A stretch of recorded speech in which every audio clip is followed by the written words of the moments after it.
Hello everyone, welcome to Time to Talk. Today we are exploring a major development in the industrial sector. GC's full acquisition of Allnex, and GC and Allnex had worked together with the focusing on high-performance resins that meet industry demands while prioritizing sustainability. This partnership is also set to boost Thailand's innovation landscape, particularly in Rayong Mataput area, positioning it as a key hub in Southeast Asia.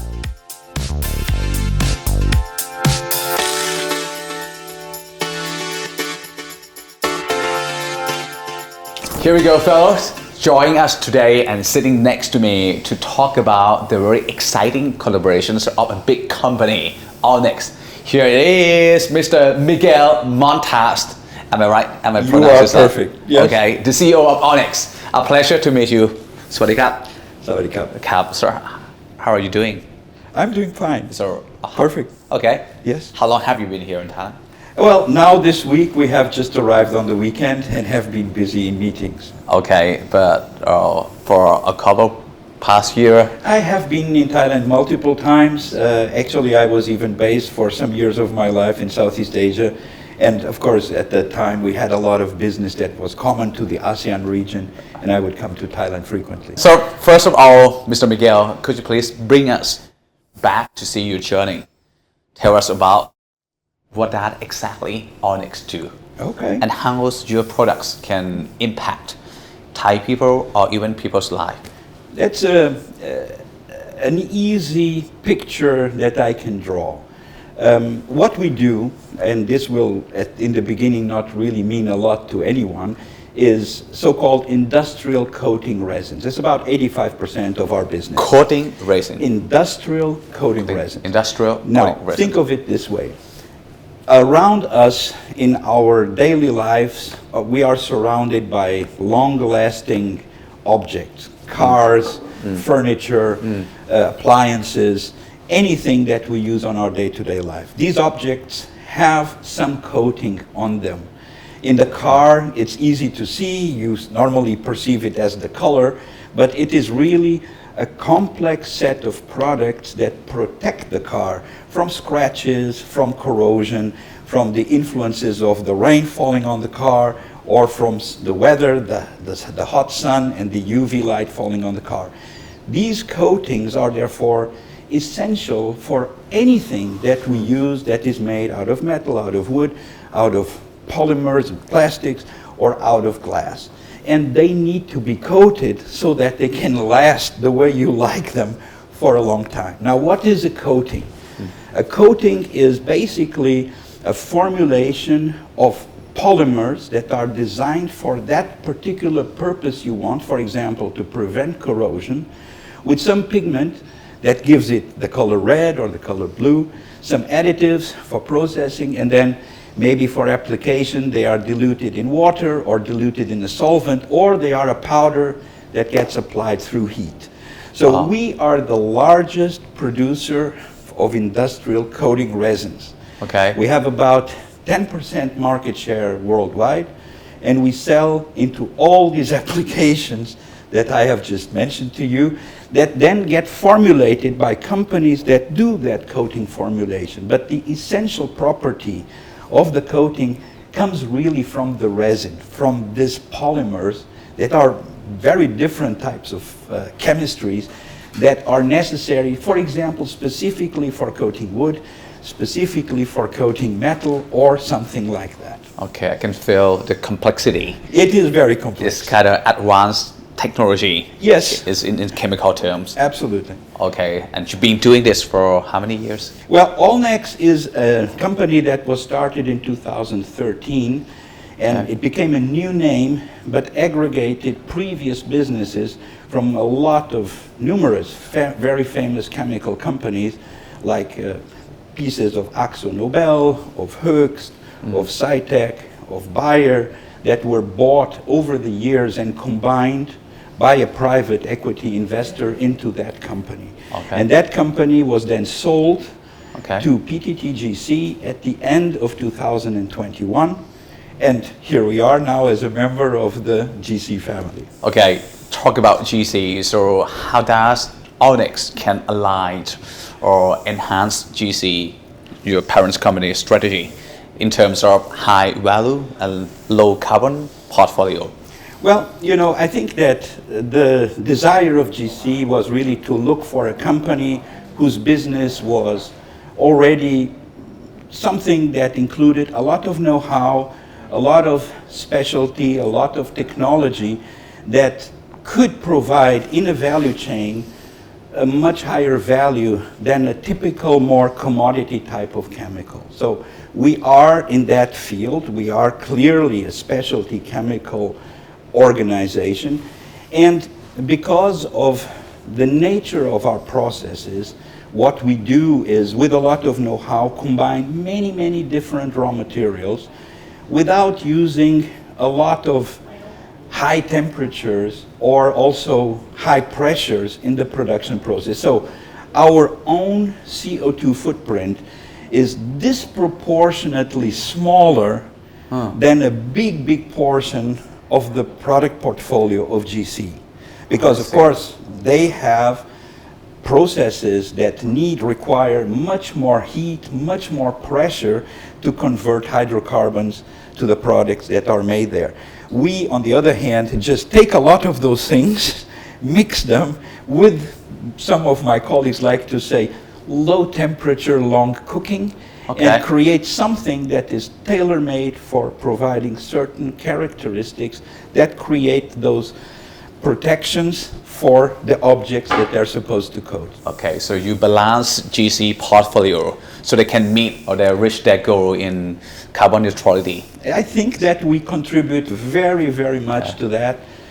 To give you a sense, our CO2 footprint is about, in quantitative terms, between 20 and 25% of our final end product footprint that we sell to the market. So it's very small what we really conduct or we cause in terms of CO2. Wow. There is CO2 that gets used, of course, also in the raw materials, but our own CO2 footprint, so the famous Scope 1, Scope 2, is very small. In terms of production, you produce a very small amount of CO2 in proportion to what we produce to sell. What are the key market chips that you've been observing, and then you think, okay, it's about time to relocate to Thailand or such a country around this area?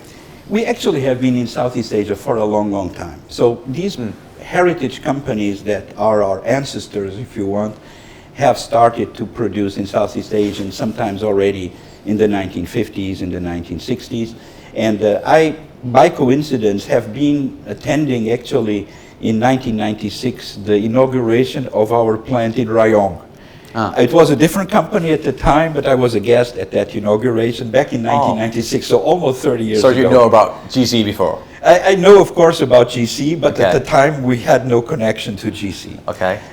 What we have in Southeast Asia is a business that has grown over the years with quite a broad footprint. We are present with own plants in Thailand, in Malaysia, in Vietnam, in Indonesia.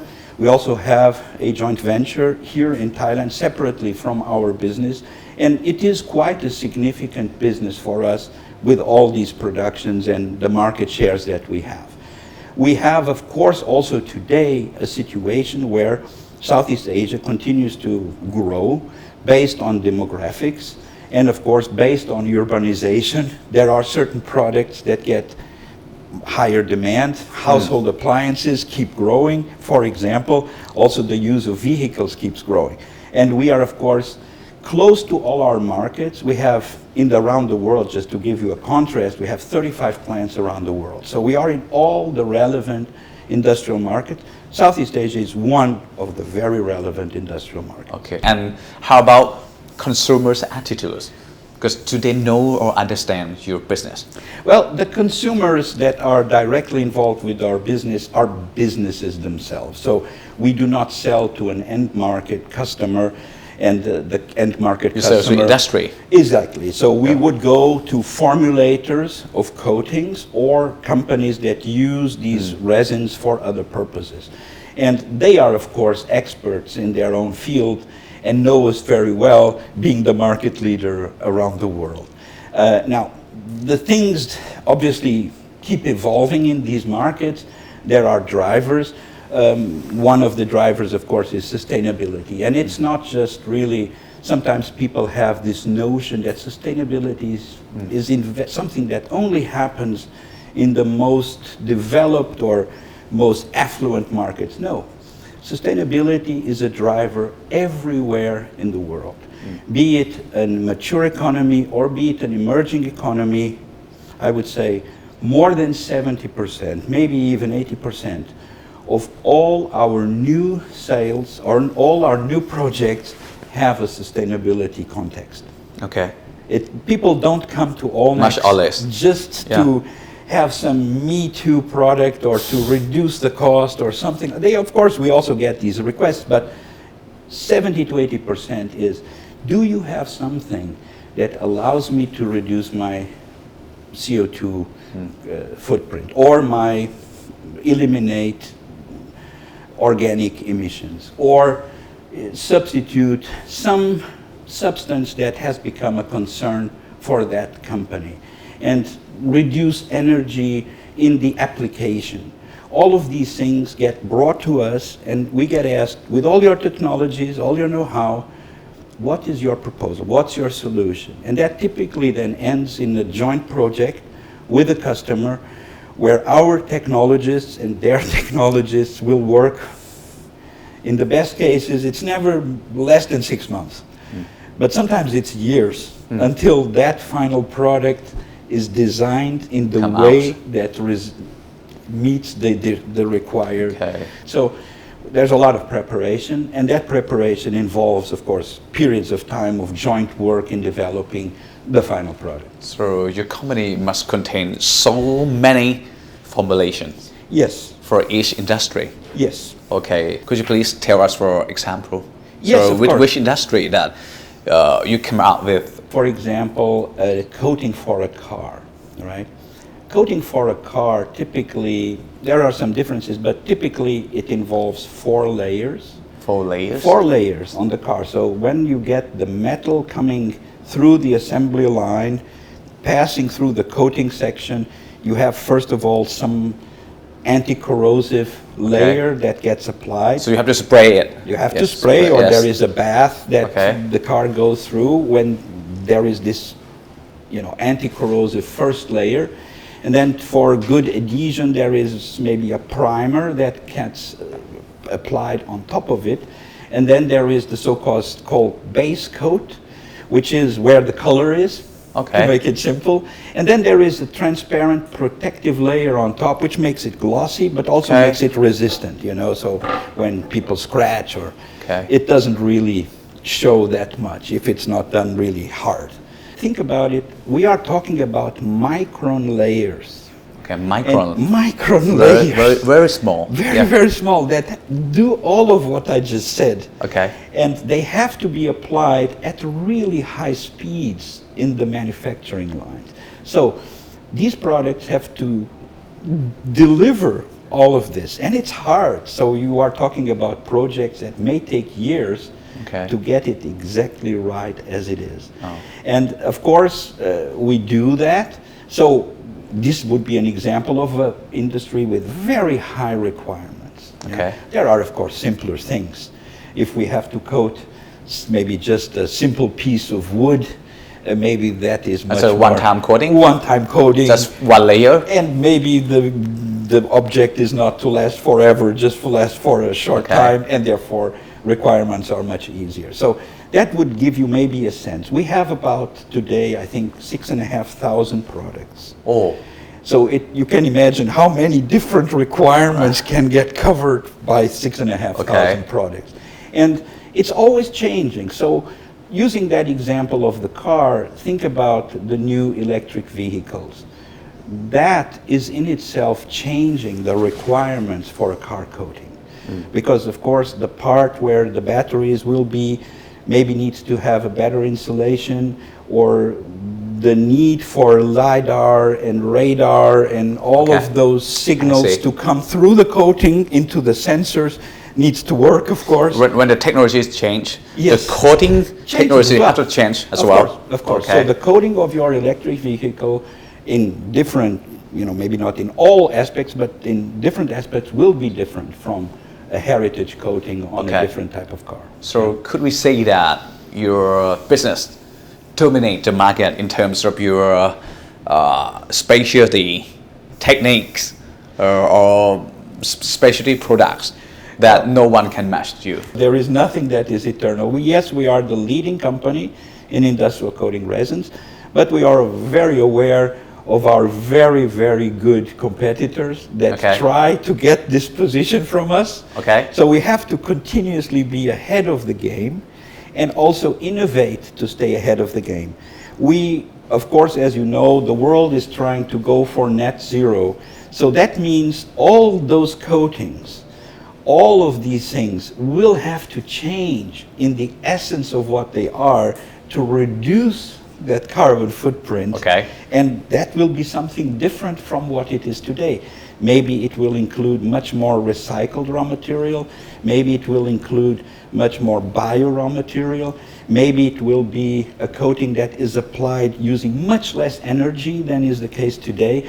All of these things have to be put together so that at the end you really have the net zero.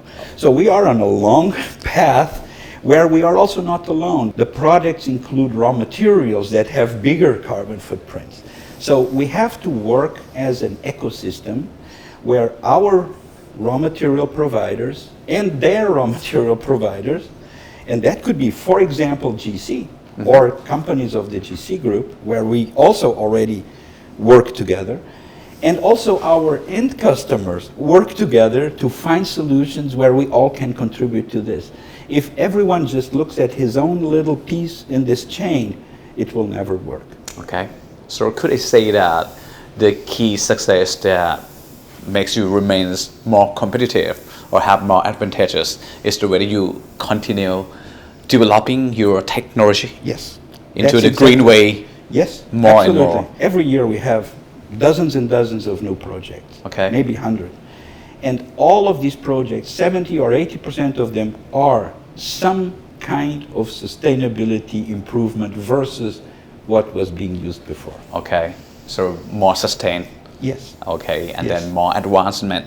Yes. Okay. Yes. Then please show us the latest technological advancements that enhance your business directly. For example, one of the product groups that we actually produce in Thailand, so it's a good example. Okay. We produce so-called powder polyester resins. Powder? Powder. Okay. So at the end, what the customer gets from us is something that he will mix with pigments and additives in an extruder, and at the end you have a powderized coating that gets then applied electrostatically and then cured with heat so that the piece of metal that got coated is then final, right? Wow. And what we are doing is now, for example, reducing the temperature requirement to make that applied powder then become solid. So instead of, like before, having to put it in an oven at 200 degrees centigrade or 180 degrees centigrade, we are now able to have it transform from just a powderized, electrostatically applied powder to something that is coating it in a solid way, maybe with 100 degrees centigrade. So that's much less energy, much less CO2 involved in this whole process. Also, we are developing products that contain recycled PET bottles. Gets powderized, gets included in the formulation, so the coating has 25% actually a PET bottle in it. The recycled PET bottle gets included in the formulation and is part of the coating. Okay. So everyone needs coating.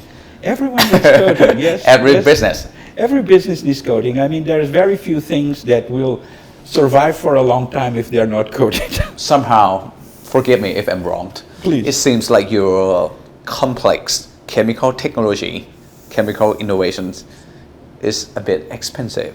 Well, it sounds to me like that. Of course. I mean, at the end, there is a lot of effort that goes into this, and the products have their price. As always, we cannot just simply say, doesn't matter the cost. We have to find solutions where also the cost is affordable, for example, or Thailand in comparison to Singapore. There are differences in economic capability, affordability for the consumers, and therefore the solutions that get sold by whoever is selling products to the consumer are different. The portfolios become different, and the requirements from suppliers like us are also therefore different. So you have to adapt. Yes. Okay, to survive in such a market. Of course. That's very different. Yes. Okay. But even for such, let's say, lower affordability environments, we can provide sustainability improvements. So it's because, for example, there are, if you think about solutions that were developed many, many years ago, they did not reflect so much about certain substances of concern, chemicals that people today are conscious of, but in old times nobody thought much about, because there was no science that indicated, for example, that bisphenol A or formaldehyde might have some impact to the people that are using it in a factory or to the environment. And we have developed over time this consciousness, and also then solutions where a coating with the same capabilities can be provided without those substances.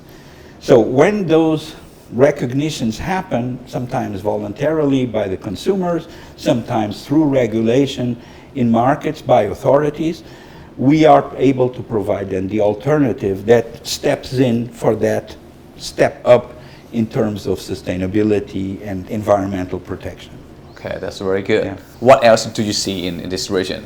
Why do you decide to build a hub here besides India and China? That's as true, I recall, that's true, right? That's true. Okay, you have very good recollection. India is one hub, China is one hub, Yes. and then here in Thailand, Yes. in Royal Maptaput, is going to be Yes. the next hub. There is going to be the next hub. This is the continent of growth and of expansion. And, you know, we can be philosophical about this, but we don't see the same growth in Europe. We don't see the same growth in America. maybe the North America. Okay. And there we also have factories, of course, but where we need to build more, and therefore the hubs, because they are more efficient than keep building everywhere one little plant, is of course Southeast Asia, where we have already a basis, but we can expand to something much bigger. Yeah, couldn't agree more, because to think again, Yeah. bro, China combined with India and combined with us, Yes. all our regions, Yes. that's more than half of world population Oh, yes. already. Yes. Yes. And it's about already more than half of the volume that we sell today in the world. Okay. So our business, in terms of volume, more than 50% is already in these three regions that you just enumerated. Yeah, I think I can see your strategy. And so how do you plan to engage all your stakeholders from now on to increase more market cap, of course? Well, you know, one of the things that we have to do, of course, and my colleagues, if they hear this, they will start smiling, because they know that I say this for a long time. With every year, we have to become more Asian. More Asians? More Asian, of course. Are you more Asian? Well, you know, I have to become more Asian every year if I Okay. want to continue to be a leading company. You can say hi and thank you Yes, of in course. so many languages in Asia. Of course, Okay. of course. But it is something that is a true fact. The growth on the planet, in terms of not just demographics, but also industrial production and consumption, is going to be in these parts of the world. You will have maybe different types of growth in Europe and North America, where there is some substitution driven by sustainability of certain products by others, but the true growth is coming from this continent, maybe at some point in time from the African continent as well, and of course, in a smaller scale, it comes also from the Latin American continent. Okay, so I have learned a lot about your company. It's very interesting. Anything else that you would like to tell the audience about the Allnex mission? Well, one of the very important things for us now as part of GC is to become an active contributor to the development of GC. And we are extremely happy to be part of this company. Back in 2020, 2021, when we started to have contacts that led to the acquisition, we immediately had a very favorable impression. We knew that GC is not just a very large company. I saw just the ranking a few days ago from ICIS. This is where the chemical companies get listed in rankings, number 15 globally. This is very, very big. But it is also a company that has really high, ambitious targets in terms of carbon neutrality, net zero. And this is really where we can contribute the best, because this is our sweet spot in what we do. And we have so many opportunities to collaborate with GC. We are really excited to be part of it. Okay, one last question. It's a question of our show. So in your opinions, what exactly is the most serious thing to discuss or to talk about it? It's about time to talk about this subject. Well, I think that we have today a complicated world. We have many challenges in the world that sometimes hide the things that everybody knows will be there as a challenge for a long time. Sustainability being one. We have current geopolitical developments that everybody sees every day in the news. There are economic concerns that people have in many parts of the world, and that tends to be the immediate worry for people. And one of the things that sometimes starts happening is people starting to forget that we have an increased climate challenge ahead of us. And if we just forget about it and don't keep innovating, it's just going to become harder for the generations coming after us. So it is our responsibility to obviously deliver the societal contributions that we need to, but also never forget about the sustainability challenge and keep contributing to it. Perhaps anyone who's watching this program would like to contact you or your company, because it's very interesting. They might want to use your service. Okay, yes. So how can they contact you? It would be a pleasure. We have an organization here in Thailand. So Allnex Thailand has a significant office here in Bangkok. It's easy to find. We have a research lab in Rayong where products can be developed in collaboration with those interested parties. And we have even a factory or more factories nearby in the surrounding countries that can then produce products that give what the customer is looking for. Okay, so your chemical products will be formulated. They will be formulated here, and we can provide them here. We are able to do this in whatever way the customer requires. We have excellent technicians that can help develop whatever they're looking for. Customized for each of them? Yes, perfectly. Customized for each of them. Yes. Okay, thank you very much. You're welcome. I have learned so much from you today. It's a pleasure to have you join us today. Thank you very much, Mr. Miguel. Thank you. Thank you. As I mentioned, fellows, I have learned a lot from this special CEO, especially for their special products. And don't forget to try something to contribute to make this world better, to make it greener. Until next time, people, keep in touch with our show, A Time to Talk, and me, that people. Thank you very much.